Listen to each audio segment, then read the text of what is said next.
கொழும்புல இருந்து நான் ஜஃப்னாக்கு ஷிஃப்ட் ஆனதுக்கு அப்புறம் நானும் என் ஹஸ்பண்டும் சேர்ந்து பார்க்க போன ஒரு பிளேஸ் தான் நம்ம யாழ்கோட்டை. ரொம்ப வித்தியாசமாகவும் விஸ்திரமாகவும் அந்த காலத்திலேயே கட்டப்பட்ட அந்த யாழ்கோட்டைக்கு நானும் என் ஹஸ்பண்டும் போயிருந்தோம். எங்களோட தங்கச்சிங்களோட உள்ள போறப்பவே ரொம்ப பிரம்மாண்டமா இருந்துச்சு. சில ரூல்ஸ் அண்ட் ரெகுலேஷன்ஸ் அவங்க உள்ள போறதுக்கு கேட்டிருந்தாங்க. ஸோ அதை தாண்டி நாங்கள் உள்ள போய் பார்க்குறப்போ ஆரம்பத்திலேயே ஒரு அந்த காலத்துல இருந்து எடுக்கப்பட்ட பிளேட்ஸ், குண்டு, கட்டிடத்தின் ஒரு பாகங்கள் இப்படின்னு எல்லாத்தையுமே காட்சிப்படுத்தி வச்சிருந்தாங்க. குட்டி துவக்கில இருந்து பெரிய பீரங்கி வரைக்குமான பொருட்களை அதுக்கு யூஸ் பண்ற குண்டுகள்ல இருந்து எல்லாத்தையுமே காட்சிப்படுத்தி இருந்தாங்க. அழகா இருந்துச்சு. 3 மொழிகள்லயுமே காட்சிப்படுத்தி இருந்தாங்க. அதோட இந்த கோட்டையினுடைய மெப்ப அழகா வரைஞ்சு ஒரு காட்சியா அவங்களுக்கு அதுல படம் ஒட்டி காட்டியிருந்தாங்க. எத்தனை தடவை அகழ்வாராய்ச்சிகள் நடந்திருக்கு, இந்த ஆண்டு நடந்திருக்கு, அதுல இருந்து எடுக்கப்பட்ட ஒவ்வொரு பொருளையுமே அழகா அதுல காட்டினது முறை இல்லாம அது பத்தி சம்பந்தமான போட்டோஸ் போட்டிருந்தாங்க. யூஸ் பண்ண பிளேட்ஸ்ல இருந்து எல்லாமே சில பாகங்கள் அதுல காட்டியிருந்தாங்க. பாக்குறப்போ இப்படி இருந்துச்சா அப்படின்னு பாக்குற மாதிரி அழகா தான் இருந்துச்சு. அப்படி நாங்க பாத்துட்டு இருக்கிறப்போதான் இன்னொரு விஷயம், முக்கியமான விஷயம் என்னன்னா, சில பொருட்கள் காட்சிப்படுத்தின விதம் அதை நம்ம தொட்டு கூட பார்க்கலாம். பீரங்கிகள், கல்வெட்டுகள், ஒரு சில வார்த்தைகளோட சில கல்வெட்டுகள், தமிழரசர்கள் ஆண்ட பிறந்த கல்வெட்டுகளை காட்டியிருந்தாங்க. அதுல என்னமோ எழுதி இருக்கப்பட்டது என்னன்னு எங்களுக்கு புரியல, பட் நல்லா இருந்துச்சு. அதை பாக்குறப்போ நீங்களே அதை வாட்சி பாருங்க அதுல என்ன இருக்குன்னு சொல்லி. எனக்கு 100% கரெக்டா சொல்ல தெரியல, பட் அது தமிழ்னு மட்டும் எங்களுக்கு கணக்கா சொல்லணும். நம்ம தமிழ் வார்த்தைகள் பல பரிமாண வளர்ச்சிகள் அடைஞ்சுதான் இப்ப நாங்க பயன்படுத்திட்டு இருக்க தமிழ் வார்த்தை நாங்க எழுத்துலையும் சரி, பேச்சு வழக்குலையும் சரி பல பரிமாண வளர்ச்சிகள் ஆகியிருக்குன்னு சொல்லி பார்க்கலாம். அப்படியே அதை பார்த்துட்டு நாங்க உள்ள போறப்போதான் என்னுடைய கைட் வேற யாரும் இல்லை, என் ஹஸ்பண்ட் தான் பல விஷயங்களும் எனக்கு சொல்லி கொடுத்துட்டு வந்தாரு. அதுல என்னென்ன விஷயம்னு சொல்லி சொன்னா, இந்த மேல இருக்க வளைவுகள் இருக்கு இல்லையா, எந்தவித சப்போர்ட்டுமே இல்லாம அவங்க சின்ன சின்ன கற்களை வச்சும் சிமெண்ட்டை வச்சும் கட்டியிருக்காங்க அப்படின்னு சொல்லி எனக்கு எக்ஸ்பிளைன் பண்ணிட்டு இருந்தாரு. அவர் தான் என்னுடைய லோக்கல் கைடு. எவ்வளவு அழகா எல்லாத்தையும் எக்ஸ்பிளைன் பண்றாங்க, நீங்களே பாருங்க. அப்படியே தாட்டி போயிட்டு இருந்தோம். சூப்பரா இருந்துச்சு. பிளேசஸ் பார்க்கவே ரொம்ப அழகா இருந்துச்சு, ஆச்சரியமா இருந்துச்சு. அதுல ஒரு கிணறு இருந்துச்சு. அதை எட்டி பாக்குறப்போ ஆச்சரியத்தையும் தாண்டி ஒரு முகசுளிப்போ இருந்துச்சு. வேற ஒண்ணும் இல்லைங்க, பத்தி பாதுகாக்க வேண்டிய சில விஷயங்களை நாரடிச்சு வச்சிருவாங்க நம்ம பசங்க. ஆமா, அதுக்குள்ள குப்பை போடுறதா இருக்கட்டும், இங்க கல்வெட்டு மாதிரி அவங்க பேர் எழுதி வைக்கிறதா இருக்கட்டும், இப்படி எழுதுறவங்களை தேடி அவங்க வீட்டு சிவத்துல போயிட்டு நாங்க எழுதிட்டு வரணும்னு தோணும். எவ்வளவு அழகா இருக்கு இந்த இடம்.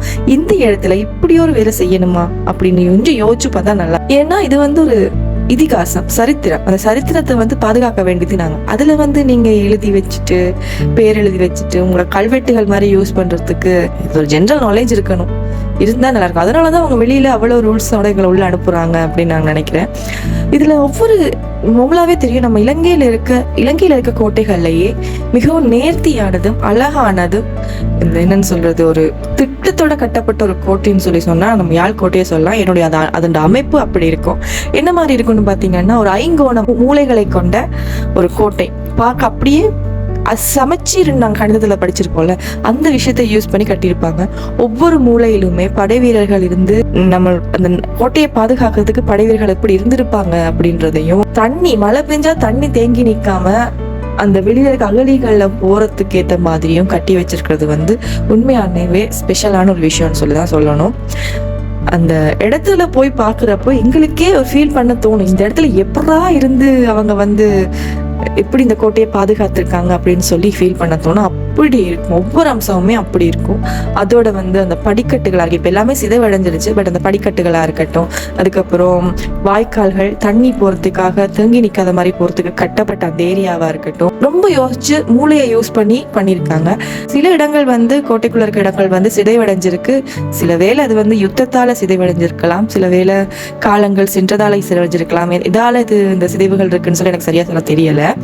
அதை விட முக்கியமான விஷயம் என்னன்னா, முருங்கை கற்பாறைகளை தேடி எடுத்து இந்த கோட்டையை கட்டியிருக்காங்க. அவ்வளவு ஸ்ட்ராங் அண்ட் ஸ்ட்ரென்த்தா இருக்கு. நாங்க வெளியில இருந்து பாக்குறப்போ அந்த மதில்களும் அந்த தூண்களும் வெளித்தோட்டத்துல இருக்கிறப்போ அதை பார்த்தா இன்னுமே எதுவுமே ஆகல, அப்படியே இருக்குன்ற மாதிரி இருக்கு. பட் உள்ள பாக்குறப்போதான் இந்த சிதைவுகளை பாக்குறப்போ ரொம்ப காலம் ஆயிடுச்சுன்ற ஃபீல் நமக்கு வருது. இந்த முருங்கை கற்பாறைகள் எல்லாம் ரொம்ப தூரத்துல இருந்து கொண்டு முடிச்சிருக்காங்க. அவங்களுடைய ஐடியா மென்டாலிட்டி, இந்த கட்டின இன்ஜினியரோட ஐடியா மென்டாலிட்டி வேற ரகத்துல இருந்தா சொல்லணும். உங்களுக்கு நல்லாவே தெரியும்னு நினைக்கிறேன். ஒரு வித்தியாசமான முறையில் 4 பக்கமும் அகழிகள் அமைச்சு ஒரு குறுகிய பாதை, கோட்டைக்குள்ள வரணும்னா ஒரு குறுகிய பாதை தான் இருக்கு. ஒரு போர் அப்படின்னு ஒரு விஷயம் வரப்போ அந்த கோட்டைக்குள்ள வரத்துக்கு யோசிக்கணும். ஏன்னா பல பேர் சேர்ந்து அந்த கோட்டைக்குள்ள வர இயலாது. அந்த செங்குத்தான உயரமான அந்த மதிலை தாண்டி உள்ள பாயவும் இயலாது. ஒரு சாய்வான முறையிலேயே கோட்டையை அமைச்சிருப்பாங்க. அவ்வளோ அழகா கட்டி முடிச்சிருக்காங்க. அதோட அந்த அகழிகள், அந்த அகழிகளுக்குள்ள எனக்கு தெரிஞ்சு ஆபத்தான விலங்குகள், முதலைகள் எல்லாம் வளர்ப்பாங்கன்னு நினைக்கிறேன். ஏன்னா அதுக்குள்ள அளவு தாண்டி கோட்டைக்குள்ள வந்துடக்கூடாது, அவ்வளவு பாதுகாப்பா அமைச்சிருக்காங்க. இதை விட இந்த நடுவுல இவ்வளோ பெரிய விஷயம் ஒன்று இருக்கே, இது எனக்கு சந்தேகமா இருக்கு. என் கைடு சொன்ன மாதிரி, அதாவது என் புருஷன் சொன்ன மாதிரி இது தூக்கு மேடைன்னு அவர் சொல்றாரு. பட் என்னால் அது தூக்கு மேடைன்னு ஒத்துக்க முடியல. ரீசன் என்னன்னா, அது நடுவுல இருக்கு, நடு சென்டர்ல இருக்கு. பட் இது எப்படி தூக்கு மேடையா இருக்கும் அப்படின்னு சொல்லி ஒரு ஃபீலிங் ஒன்று எனக்கு வருது. இன்னொரு விஷயம் அப்படின்னு சொல்லி சொன்னா, அவ்வளவு பீரங்கிகள் வைக்கிறதுக்குரிய இடம் சாட்டிஸ்பிகேஷனா அந்த என்னன்னு சொல்லுவாங்க, அவ்வளவு நேர்த்தியா பீரங்கிகள் வைக்கிற இடத்தை அமைச்சிருக்காங்க. பாக்ஸா வித்தியாசமா இருக்கு, அழகா இருக்கு. அதோட இந்த 5 மூலைகள் இருக்குல்ல, அந்த ஒரு மூலையில 2 3 மூலை வந்து கடலை பார்த்த மாதிரி இருக்கும். கடலை சார்ந்த கடல் பகுதியை வந்து நோட்டம் முடுற மாதிரி இருக்கும். அதுல இருக்கிறது ரொம்ப ரிஸ்க். ஏன்னா கடல் காத்து இருக்குல்ல, அது நம்மளையே தூக்கி வீசுற மாதிரி இருக்கும். ரொம்ப காத்தா இருக்கும். பட் அந்த இடத்துல நாங்க இருந்து பார்த்தோம், அப்படி காத்தடிக்குது. நம்ம கதைக்கிறது கூட நம்மளுக்கு கேட்காத மாதிரி அவ்வளவு காத்து. பக்கத்துல இருக்கவங்க கதைக்கிறது கூட கேட்காது. அந்த நாங்க கதைக்கிறது எங்களுக்கே கேட்கல, போன்லயே கேட்கல. அந்த அளவுக்கு என்ன சொல்றது, ரொம்ப காத்தா இருக்கும் அந்த இடத்துல. எப்படி அந்த இடத்துல இந்த காவலனுக்கெல்லாம் தனியா சம்பளம் கொடுத்து அந்த காலத்து அரசர்கள் கொடுத்துருப்பாங்களோ ஒரு ஃபீல் வரும். ஏன்னா அந்த இடத்துல இருந்து பாக்குறப்போ ஒரு எந்த அளவு தூரத்துல இருந்து இன்னொரு படை வருதுன்னா, எதிர நாட்டு படை வருதுன்னா ஈஸியா கணிச்சு அதுக்குரிய ஆயத்தத்தை பண்ணக்கூடிய மாதிரி தான் இந்த கோட்டையை கட்டி இருக்காங்க. அதுக்கப்புறம் பாத்தீங்கன்னா அதுக்குள்ள ஒரு தேவாலயம் இருக்கு. அந்த தேவாலயத்துல வந்து ஒரே நேரத்துல 600 பேர்கிட்ட இருந்து ஆராதனையில ஈடுபடலாம் அப்படின்னு சொல்லி சிதைவோட போட்டிருக்காங்க. ஒரு போர்ட்ல வந்து காட்சிப்படுத்திருக்காங்க. ஆனா அந்த தேவாலயம் இருந்ததுக்குரிய பேஸ்மெண்ட் மட்டும்தான் இருக்கு. கட்டிடம் முழுக்க இடிஞ்சிருச்சு. சில விஷயங்களை நம்ம கட்டி பாதுகாக்கணும். ஏன்னா இது சரித்திரம், ஃபியூச்சர்ல பேசும். பட் அப்படி இங்க இல்லைன்னு தான் சொல்லணும். என்ட்ருக்கு வந்து நம்மளுக்கு ஒரு டிக்கெட் ஒன்று எடுக்கிறாங்க, ஓகேன்னு சொல்லி கொடுக்கலாம் லோக்கல் பர்சன்ஸுக்கு.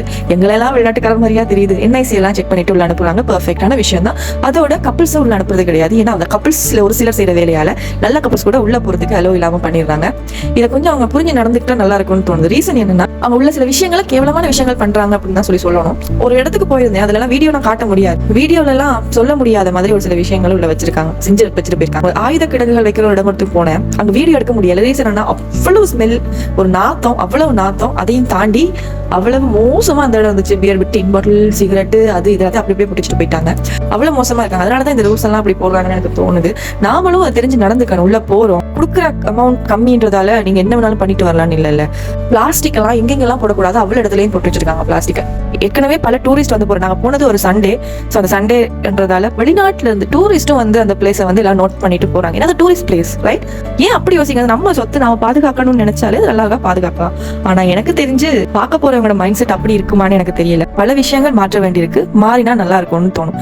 கண்டிப்பா நீங்க இலங்கையை சேர்ந்ததா இருந்தா கண்டிப்பா போயிருக்கா கோட்டையை பாருங்க. எப்படா அப்படின்னு யோசிக்கிற மாதிரி இருக்கும், போய் பாருங்க, கண்டிப்பா நல்லா இருக்கு. என்னுடைய லோக்கல் கைடும் கணக்கு விஷயங்கள் எனக்கு சொல்லி தந்தாரு. பிகாஸ் அவர் இங்கேயே படிச்சு வளர்ந்தவர். அவர் ஸ்கூல் வந்து இங்கே போனதால அவருக்கு டீச்சர்ஸ் எல்லாம் சொல்லி கொடுத்த விஷயத்த அப்படியே எனக்கு ஒப்பிச்சு வச்சார். என்னுடைய லோக்கல் கைடுக்கும் நான் தேங்க்யூ சொல்லிட்டு இந்த வீடியோ ஃபினிஷ் பண்றேன்.